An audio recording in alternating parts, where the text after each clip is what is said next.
श्री राम जय जय राम। श्री राम जय जय राम। श्री राम जय जय राम। सच्चिदानंद भगवान की।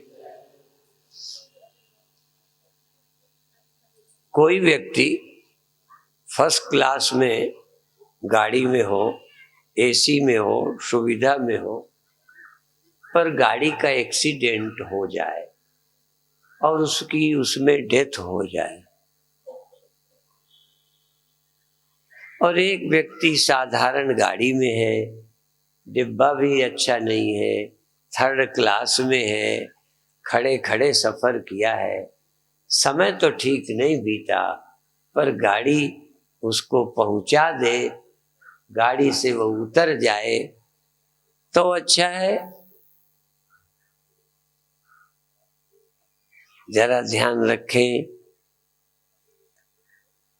जिंदगी के दो हिस्से हैं, यद्यपि वो और भी बधाई के पात्र हैं, बुरा नहीं है, फर्स्ट क्लास में भी हैं, बड़ी सुविधा से हैं, आराम से सफर किया और पहुंच भी गए। वो तो जनक जैसे लोग हैं, वो राम जैसे लोग हैं, कृष्ण जैसे लोग हैं, और भी भारत में बहुत बहुत अच्छे लोग हुए जो लोक में भी सुखी थे और उनकी यात्रा मंगल में रही, यात्रा अमंगल में नहीं बदली। यात्रा में कोई दुर्घटना न घटे, यात्रा में मृत्यु न हो, यात्रा में ही खत्म न हो जाए। प्रायः लोग मर जाते हैं, प्रायः। आप कहोगे नहीं मरते, सुन रखा है, प्रायः लोग मर जाते हैं, बचते तो बहुत कम है, और उस बचने की कोई वैल्यू नहीं जिसे बचने का पता ही नहीं, वो तो मरे ही है।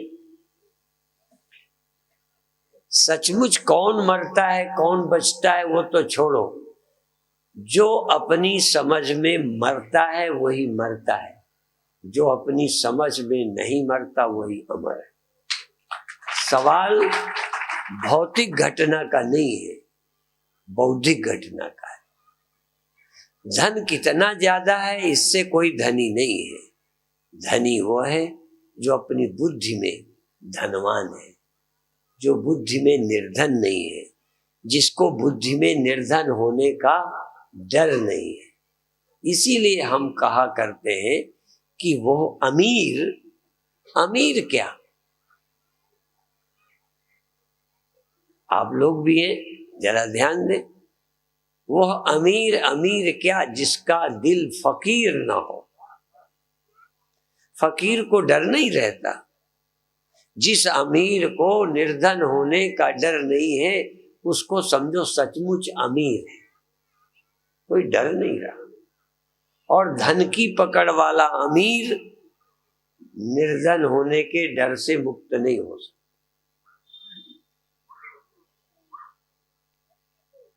सचमुच जो मृत्यु के बाद जीता है वही शरीर में भी जी रहा है। जो शरीर के बाद नहीं बचने वाला, ऐसी जिसकी समझ है वो जिंदा कम है, मर ही रहा है।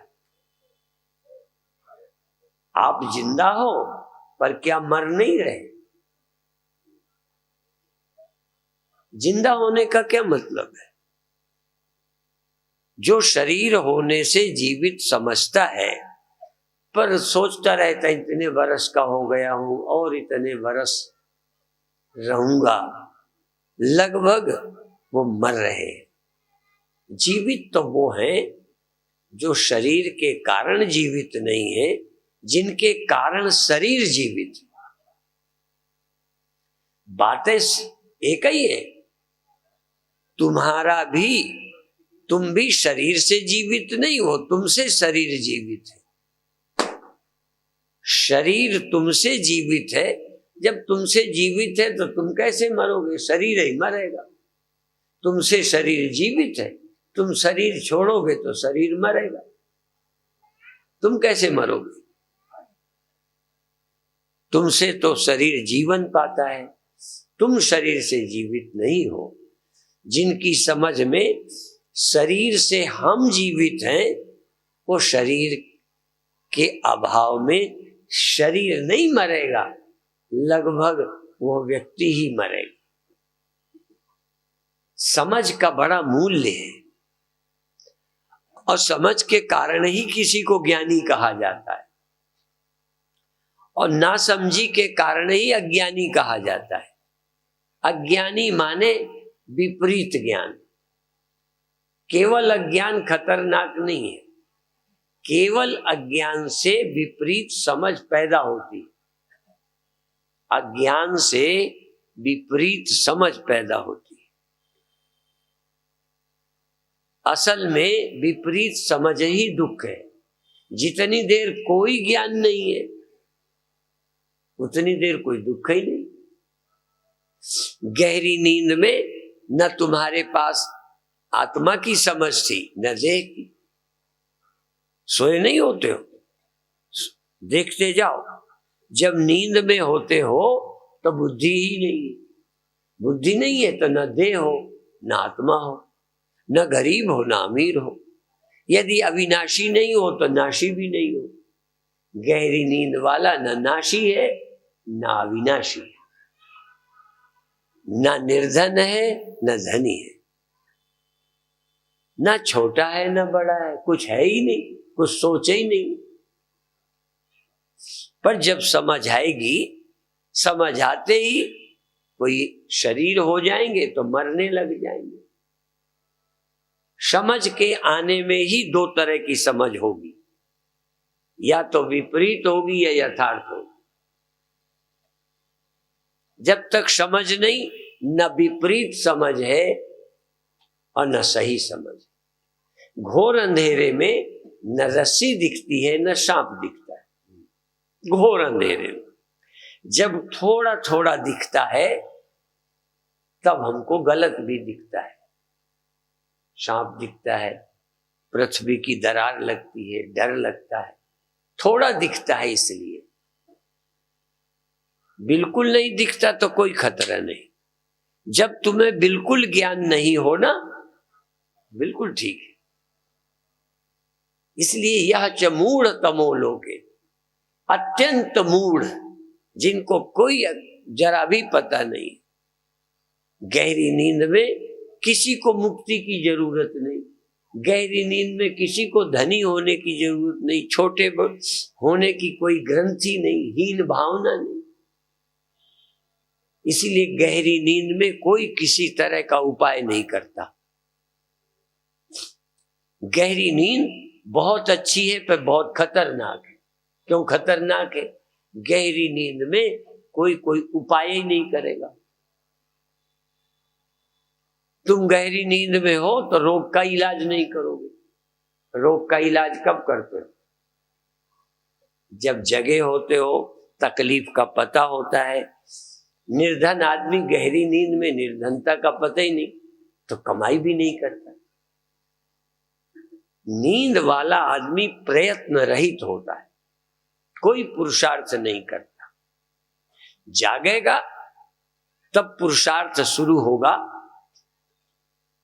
तो पहले पुरुषार्थ क्या होगा? जागे तो पुरुषार्थ तो एक ही है।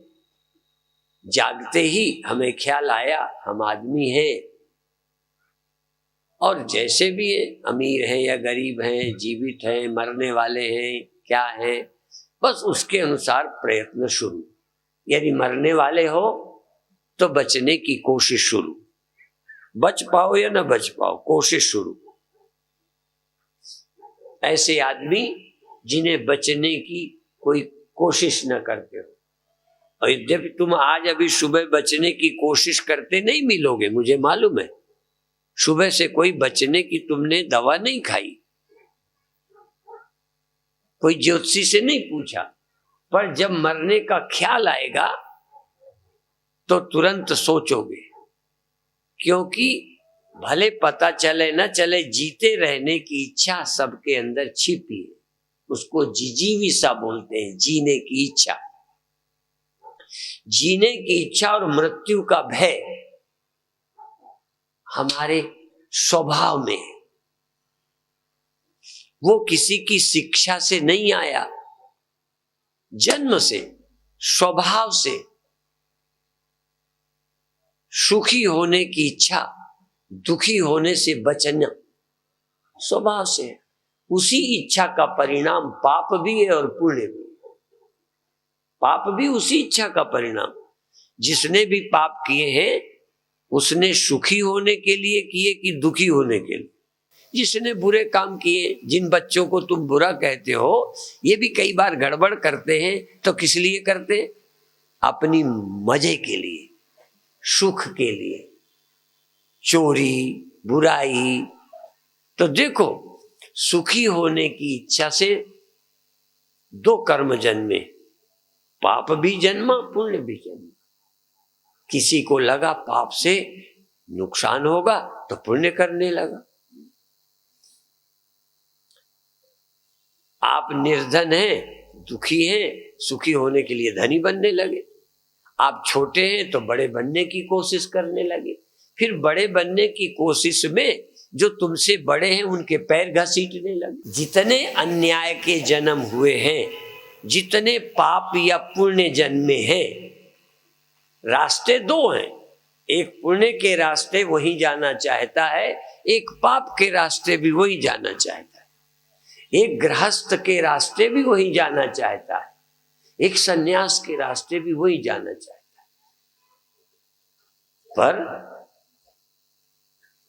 कर करके जब हार जाता है तब वो सोचता है मैं क्या करूं। तो उपनिषद कहता है कर्म मार्ग नहीं, अथा तो ब्रह्म जिज्ञासा। तब अध्यात्म और उपनिषद कहता है परीक्ष लोकान कर्मचितान ब्राह्मणो निर्वेद मायान नास्त्य कृता कृतेन तद विज्ञानार्थम सगुरुमेवाभिगच्छेत समित पाणी श्रोत्रियम ब्रह्मनिष्ठम। करके देख ले, करके सफल हो गई। जैसे हम अभी कह रहे थे, जीजीविषा, जीने की इच्छा सबको है, मरने का डर सबको है ना। तो अपन क्या करेंगे यदि सांप आ जाए तो, यदि घर के अंदर दिख जाए। हमने भी अभी इसी साल हमें सिजई गए मध्य प्रदेश में, सांप निकल आया। तो ऐसी जगह में था, घर में अंदर चला जाता, फिर वहां भूसा निकालना, चारा निकालना, काटने का डर था तो उसे मार डाला। ये सांप के मारने की जरूरत क्यों पड़ी? बोलो, मरने का डर है, नहीं तो फिरता रहता। कहीं ना कहीं जीने की इच्छा, मरने के डर ने हमको मजबूर किया सांप को मार डाले। लोग तो आदमियों को मार डाल जाते, विरोधी को मारते हैं, विरोधी पार्टी के लोगों को मारते हैं। जो आगे आगे आने वाला है, मिनिस्टर बन जाएगा अपनी पार्टी का, उसको भी नीचा गिराते हैं, मरवा देते हैं कि मेरा नंबर ही ना आए। कोई भी पाप याद करके आना, पूरा दिमाग लगाना, नहीं मैं भी हेल्प करूंगा तुम्हारी। जितने पाप हुए हैं सब अपने बड़े होने के लिए, सुखी होने के लिए, जीने के लिए। और जितने पुण्य किए वो भी इसी आशा से किए हैं कि यहां नहीं पूरे होंगे तो मर करके स्वर्ग में जाके पूरे हो जाएंगे, इसलिए अच्छे काम किए। तो उपनिषद क्या कहते हैं? कहते कर्म करके देख लो, जहां जाओगे छोटे बड़े से छुटकारा नहीं होगा, मरने से छुटकारा नहीं होगा। कुछ भी हो जाओ तो फिर क्या करो? उसके लिए कर्म मार्ग नहीं है। कर्म मार्ग है संसार के काम चलाने का, लेकिन मुक्ति के लिए, पूर्णता के लिए मार्ग ही एक है, ज्ञानादेव तु कैवल्यम। ज्ञान ही मार्ग है। तम एव विदित्वा अति मृत्युम एति न अन्यः पंथा विद्यते अयनाय। घोषणा, अन्य कोई मार्ग ही नहीं है। न साइंस मार्ग है। मैं नहीं कहता साइंस बेकार है। गरीबी का इलाज है, रोटी का इलाज है, कपड़े का इलाज है। विज्ञान ने बहुत सुविधाएं दे दी हैं, पर गरीबी और अमीरी के ख्याल से विज्ञान ने हमें मुक्त नहीं किया। कर ही नहीं सकता, उसके पास इलाज ही नहीं। और धनी बना दिया, पर गरीब होने की और अमीर होने की होड़ से कोई विज्ञान बढ़ जाए अभी नहीं। यदि सबके घर में बहुत सारी सुविधाएं बढ़ जाएंगी तो भी पड़ोसी की ज्यादा सुविधाएं समस्या बनेगी। ये छोटे बड़े होने के ख्याल को साइंस नहीं खत्म कर सकती और कोई नेता नहीं खत्म कर सकता। एक ही उपाय है, अध्यात्म की शरण जाओ, ईश्वर की शरण जाओ। वहां ही कोई बड़ा छोटा नहीं होता। वहां कोई जन्म और मृत्यु और मरना और जीना, ये ख्याल खत्म होता है।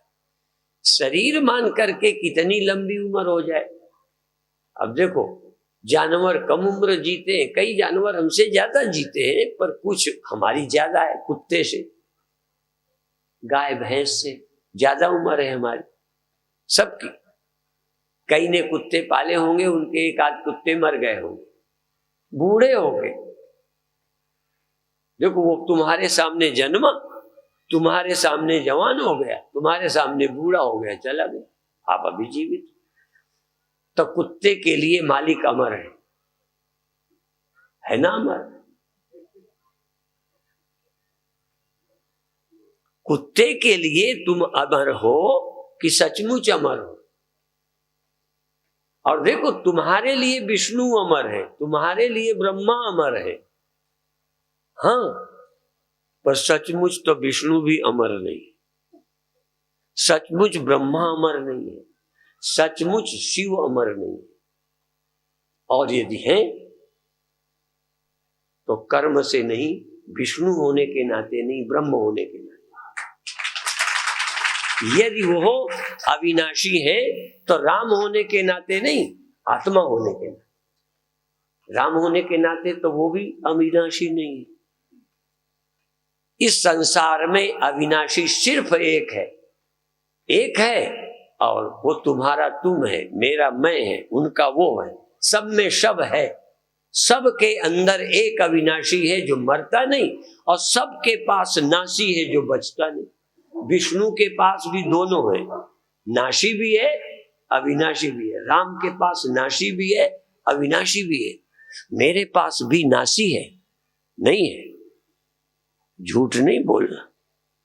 मेरे पास ऐसा कुछ नहीं जो नाश होगा, बोलो है, देख रहे हो ना, मेरे पास अविनाशी भी है।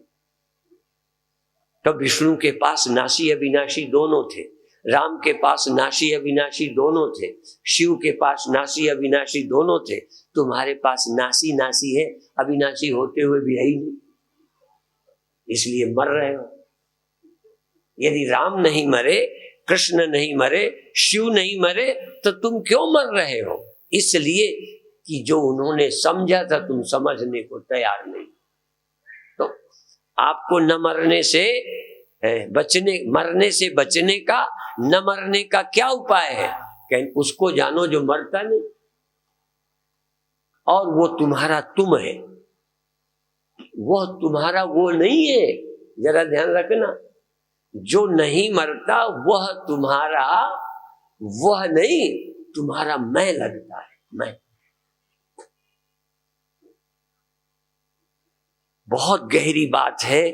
मैं दिल खोल के कहा करता हूं, जी जान लगाता हूं कि किसी तरह तुम्हारे भेजे में धंस जाए।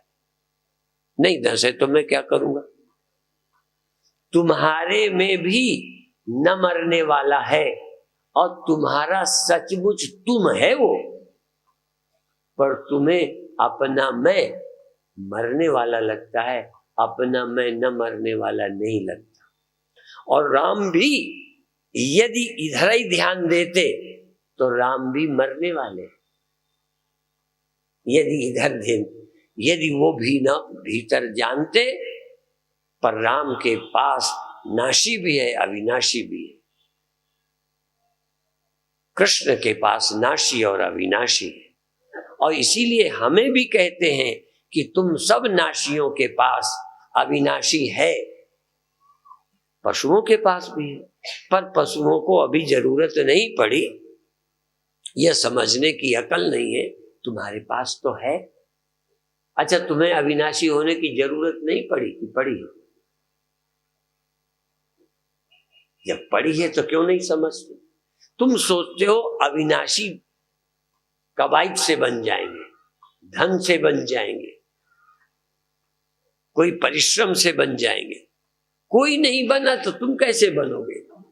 ब्रह्मा नहीं बने, विष्णु नहीं बने, राम नहीं बने, करके कोई अविनाशी नहीं बना।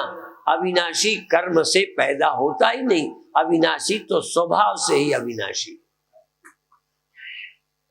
नास्तिक। इसलिए अविनाशी पैदा नहीं किया जा सकता, अविनाशी पहचाना जा सकता। और उसके लिए क्या करेंगे?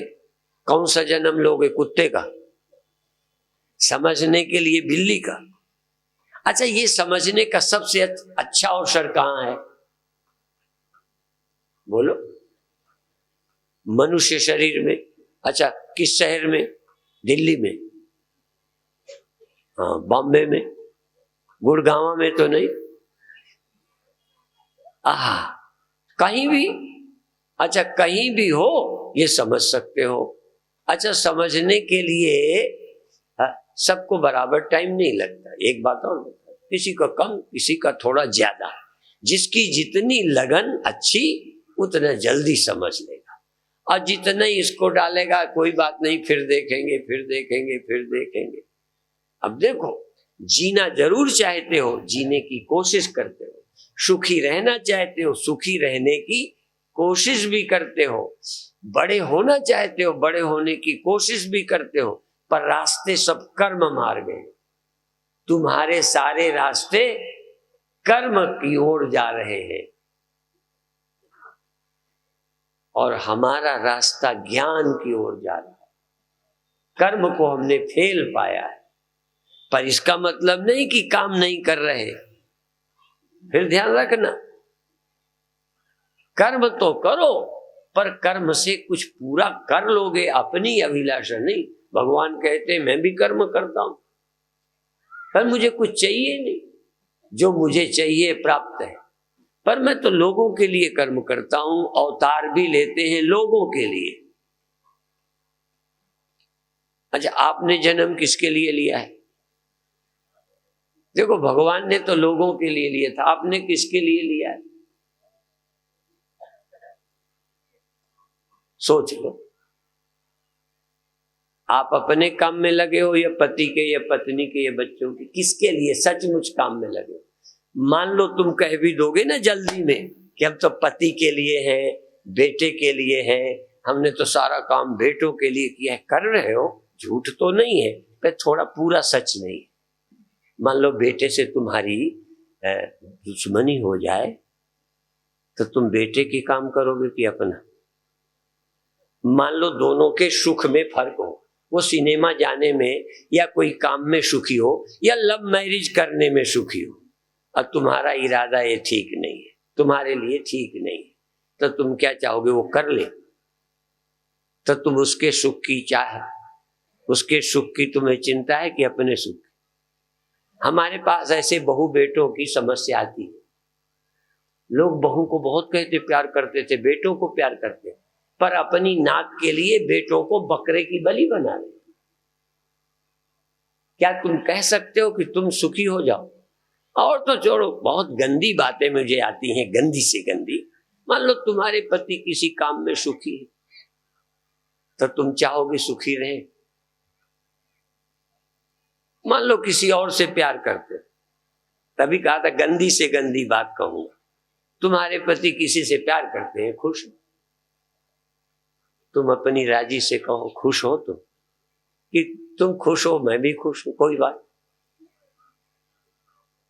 इसका मतलब तुम अपनी खुशी के लिए प्यार करते हो, तुम्हारी खुशी नहीं तो तुम नरक चाहे जाओ कहीं, हमारे मन का चलो। इसी तरह ये तो बुरा उदाहरण है, ऐसे ही और है। मान लो दो के स्वभाव हैं, एक सुस्त है एक चुस्त है, तो तुम कहोगे कोई बात नहीं, तुम सुखी हो तो चलो ऐसे ही रहो, बुरा नहीं है। देर में उठती है, अब पति को जल्दी उठने वाली चाहिए, कोई बात नहीं, पति खुश रह सकता है। फिर जब उसकी खुशी के लिए तुमने ब्याह किया है तो उसको खुश रहने दो। तुम सारा काम अपनी खुशी के लिए कर रहे हो, जानो या न जानो। उपनिषदों ने तो ऐसा कहा कि पति के लिए पत्नी पति से प्यार नहीं करती, अपने सुख के लिए पति से प्यार। आहा, तुम सब अपने काम में लगे हो और वह आदमी परम ज्ञानी है जिसके पास अपना कोई काम नहीं रहा। अपना, अपना माने देह का नहीं, अपना माने मेरा, मुझे जीना बाकी नहीं, मैं जीता ही हूं, मरता ही नहीं हूं। शरीर रहे तो जीता हूं, न रहे तो जीता हूं। और कोई मान देता है तो मैं सुखी हूं, मान नहीं देता तो मैं कौन सा दुखी हूं। तुम्हारे मान के कारण मैं तुम्हारे मान का भूखा हूं, भिखारी हूं। आप देखो, आप उनको सिर्फ भिखारी दुनिया में लोग जानते हैं। देखो, सिर्फ ये याद रखना, आप सबकी निगाह में वो भिखारी है जिसके पास पैसे की या भोजन की कमी है, और वो पैसा मांगता है, भोजन मांगता है, उसे क्या कहते हो बोलो? अच्छा, अब देखो ये बड़े बड़े लोग तुमसे मान नहीं चाहते। अरे भिखारी तो भिखारी है, चाहे पैसे का हो चाहे मान का हो। तू अपने आप में खुश है। यदि कोई धन न दे तो भिखारी सुखी नहीं रहेगा, तो कोई मान न दे तो अभिमानी सुखी रहेगा। तो है ना भिखारी, तो अमीर ढूंढ के लाना, ऐसे अमीरों को ढूंढ के लाना जो किसी के सर्टिफिकेट के भूखे नहीं।